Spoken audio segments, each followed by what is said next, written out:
Bonjour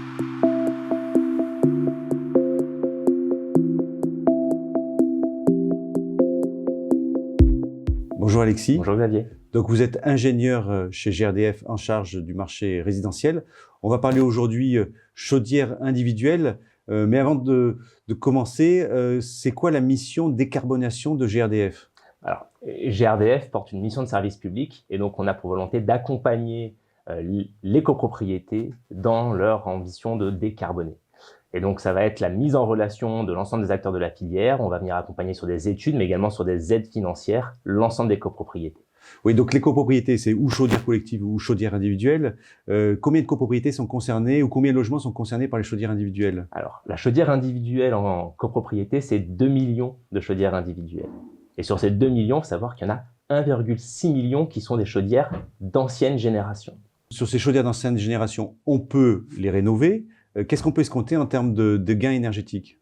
Alors, le gain énergétique, on va passer d'une chaudière individuelle ancienne génération à une chaudière individuelle nouvelle génération, qu'on va appeler des chaudières à condensation très haute performance énergétique, il peut monter jusqu'à 30% de gain d'énergie, immédiatement, juste en remplaçant la chaudière. Alexis, en préparant, on se disait il y a quand même deux types de rénovations différentes pour les chaudières individuelles et je crois qu'il faut le détailler pour notre public.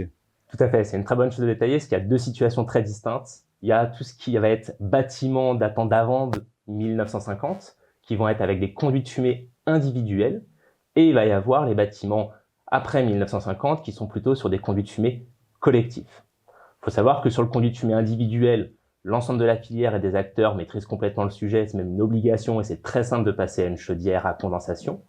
Sur les conduits de fumée collectifs, pour installer une chaudière à condensation, il va falloir rénover ce conduit de fumée collectif.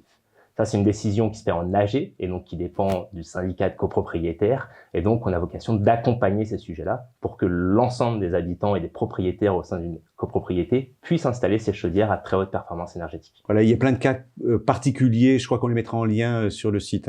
Oui, il y a plein de cas très différents au niveau des conduits de fumée. La législation a beaucoup évolué là-dessus. N'hésitez pas à consulter le livre blanc pour rénover sa chaudière individuelle en bâtiment collectif qui détaillera les différentes solutions.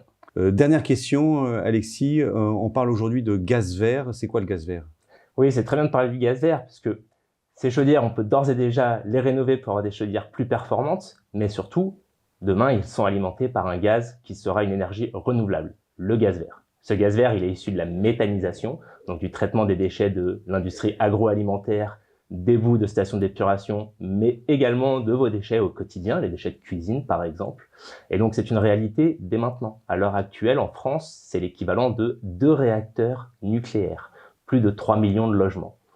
Et donc en 2030, on vise 20% de gaz vert sur le territoire français, et d'ici 2050, on a un potentiel de 100% de gaz vert. Merci Alexis. Merci Xavier.